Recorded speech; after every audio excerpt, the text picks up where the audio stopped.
felt like we weren't moving. The very earliest memory I have with Keith was he had a birthday party at his house. And that was like 4th or 5th grade. And he had like all the girls from my grade there. And I'm like, man, I like this guy. Yeah. What is this? That's a ski tour. The first time I really remember John was, we used to do BMX jumps. John and his friends, like they were really good at BMX jumping, you know, and I was the kid who could never clear the gap. So the last thing they wanted was a little kid like me showing up and getting hurt and breaking my arm. Oh. Once we went to Gemini Springs and started fishing there, that was when our friendship really started, I think. We used to ride our bikes down here and there was nobody down here. Like, yeah, it was, especially on days we skipped school, you know, no one was gonna catch us. I'd have to race home before Mom got off work because the school would call and leave a message on the answering machine. They were like, your son, Keith Carson, missed 1 or more periods today. And I was like, erase. Yeah. I remember my first time going down there, I was fishing on the dock you were supposed to, and Keith was over there on the spillway over in the juice. It's gotta be one under this mat. Because Keith didn't care what anybody said. You know, he wasn't gonna let anybody tell him he couldn't fish there, you know? No fishing area is where you wanna be. It doesn't matter where you're at in the nation. If we fish over there long enough, I bet he'll come by. I bet he will. He'll come yell at us. I bet he will. They might call the cops now. We're old. yeah, they won't. It won't be so funny now that we're... Yeah, 2 grown men over here, 10 minutes before dark. This is where the magic happened right here. Yeah, right here. Remember this? It was untouched. Yeah. And so it was like, it was the best fishing like anywhere. Yeah. As good as you remember. it's a lot worse than I remember.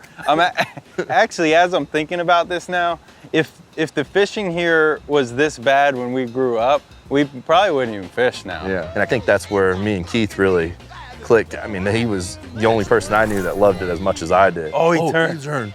Oh, get it in front of him. Oh. Get it in front of him. We need this one. This is where you got to hide behind the tree? Yeah, I'll be your lookout. I got you. That's a typical Gemini Springs bass. So from there, we ended up going to different high schools. I was at a Catholic school. They had a requirement where you had to do 100 hours of community service to graduate. It was towards the end of the year. I just had the spring to make up these 100 hours. And I'm trying to think like, you know, what am I going to do to get 100 hours so I can graduate? I was friends with another guy that was putting on the teen angler fishing tournaments. And I was like, hey man, I have a boat. Can I take one of the teen anglers out? You know, will you sign me off for the whole 100 hours? And he said, yeah, no problem. He goes, you need to go find somebody, you know, that you can take. First person that popped into my mind was Keith. One day I'm sitting in math class, I get this note, and it says, your dad's here to get you. And I'm like, holy crap, like something serious is going on. I go to the front of the school, and John's sitting out there. Yes, this is Mr. Carson. Yeah, I'm gonna need Yeah, we ran out to the river and went fishing. That was our turning point. From that point on, we fished every tournament together. I mean, the last 15 years probably. We started fishing really out of my brother's 14-foot fiberglass boat, and that had a 15-horse Johnson out of it. And that thing was a real piece. I think we had to start it with like a screwdriver. We had to pull the cowling off. We had one live well that could hold 2 fish, and then we brought another cooler that could hold 3 fish, and that would equal our 5-fish limit. When we got on the water, we fished so hard and were so serious, but the whole way getting there was just a train wreck. We ended up borrowing a boat for one tournament, and the boat was leaking so bad that in the middle of the tournament, we'd have to put the boat on the trailer and just pull it out just enough to drain all the water, and then we put the plug back in and put the boat back in and start fishing a little bit more. We got to thank all the people that lent us boats because, I mean, it was from day one we were borrowing boats. But we were killing it. We were doing really well.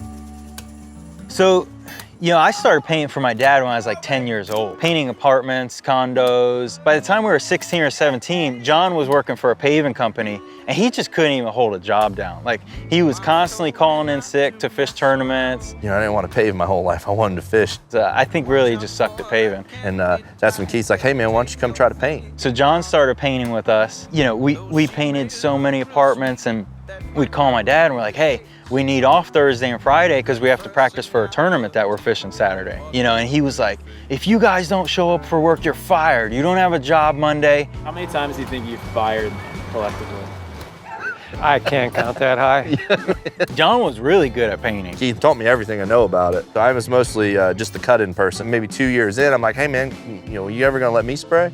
He's like, you want to spray? And he's like, yeah, let me try it. So he decided he was going to start in the back room. And all of a sudden I ran out of sprayer hose and I just gave it a little pull and I dumped the entire 5 gallons of bucket. On brand new carpet. And I mean, it made a circle that was like 8 feet around. We found a fire extinguisher underneath the kitchen sink, and we just shot the fire extinguisher all over the living room carpet, and it looked like snow. So that way you couldn't see the paint. And you know, we were like 17, so we were like, oh, that'll do it. They'll have no idea who spilled all this paint. I think we thought that it would look like somebody vandalized the apartment, like after we had painted it. We actually lost money on that paint job. That 10 years, we did a lot of tournaments and even more painting. That was all we did. We'd work Monday through Thursday, sometimes Monday through Wednesday, and then just jump right into the tournament. John and I were fishing Lake and wait, should we really say where it was? I'll beep it out. That'll be even funnier. And we're down near a marina, and there's a power line that like comes out like this island peninsula type thing. I take my 1/2 ounce jig, I go to fire it up under a dock. I don't know how, but John made the worst cast of his life. And it hits the water and it skips up in the air and it wraps around this power line. As he got hung up, he pulled it and he buried the hook point into the power line. It shot like electricity, like It was like something you'd see from Back to the Future. down through my rod, into the tip, and melted the whole jig hook, and then it shot a line of fire right down the power line. It's like we lit a fuse, and that fire is just running up that line, going into this, giant marina. And I'm like, dude, and I yanked the trolling motor up, he fired the big engine up, and we took off, and we never went back there again. We scraped by. We scraped by to fish as many tournaments as we could. I can't tell you how many tournaments that we went to where we didn't have enough gas money to get home, where we had to get a check. Every time we jump into a tournament, it's like, well, is this the last one? We would stay anywhere we could. We'd meet people at Walmart, we'd meet people at the boat ramp, and we're like, hey, you got a spare room that we could stay in?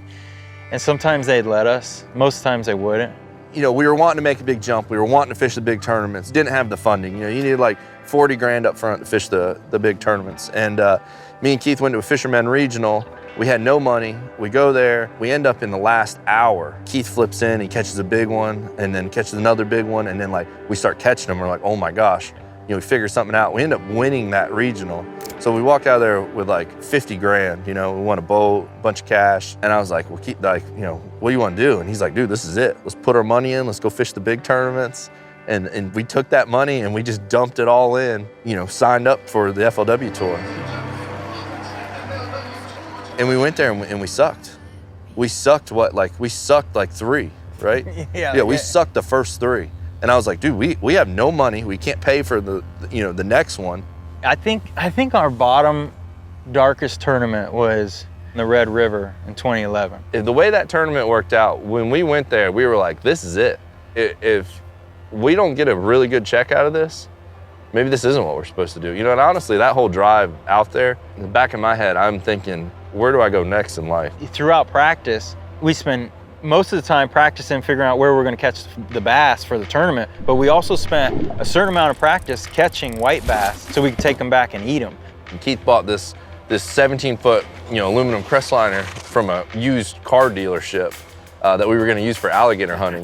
We already been to Red River the year before, and we did okay. We didn't kill them or anything, but we destroyed the fiberglass boat. So on the way there, we're like, man, we're going to take the aluminum boat. We're going to be all in. It was flooded. We took off and we had to run like 10, 15 miles down and had to go through a lock system. We get into this giant lock and the whole field is locking down to this lower pool. So here I am in the middle of this giant lock with, 180 boats, and I'm in the middle of it in this little tiny jumbo. When I got to the spot, it was this culvert pipe. It looked like it was maybe 1.5 foot by 1.5 foot wide. I mean, it was a small pipe, and it was on a 45. With water just rushing through it. And I was just thinking, there's no way I'm gonna make it through this pipe. Kind of crashed into the front of it and then just floored the Mercury just as long as I could and as hard as I could and pushed it through with a 2x4 and just pushed the boat right through the pipe. When I got through the other side, it was like, oh my gosh, I'm gonna win the tournament. It was the best fishing probably anywhere in Louisiana. It was instant. It was like I picked up my rod, I caught a big one, I threw it. I made like 5 casts and caught 5 big ones. And then turns out we both won. John won the pro side of Red River, and I won the co-angler side.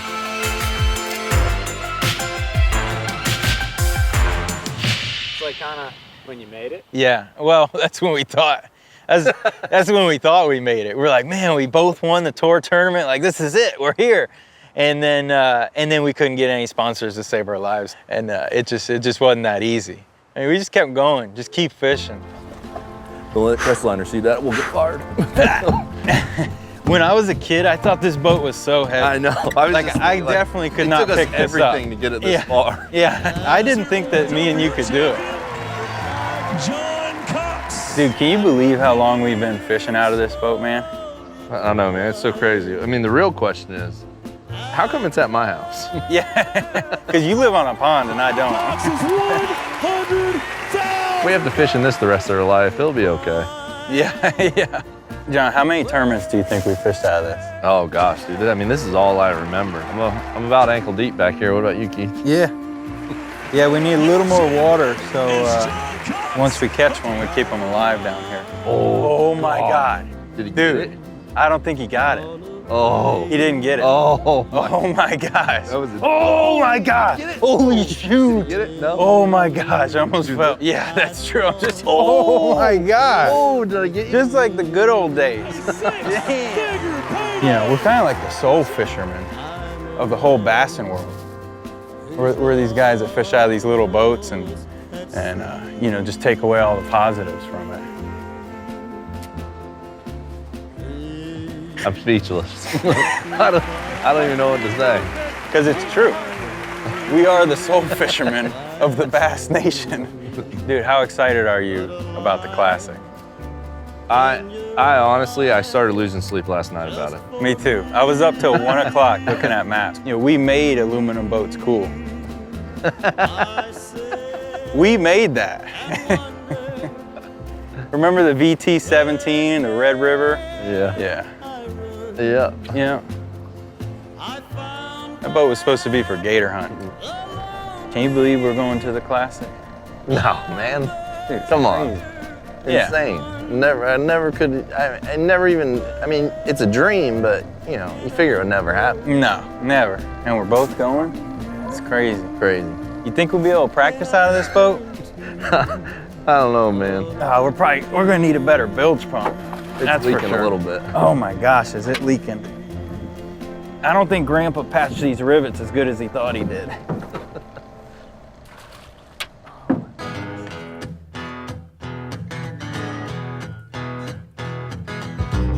I don't eat fish. I like catching them, letting them go. And we'd fill the live wells up with them, and then we'd let them all go in the tub, and they're still alive, like swimming around in the bathtub in the hotel room. I just remember being like, are we really gonna eat these things? And then to cook them on the back of the tailgate, I think we had like a little skillet that we brought.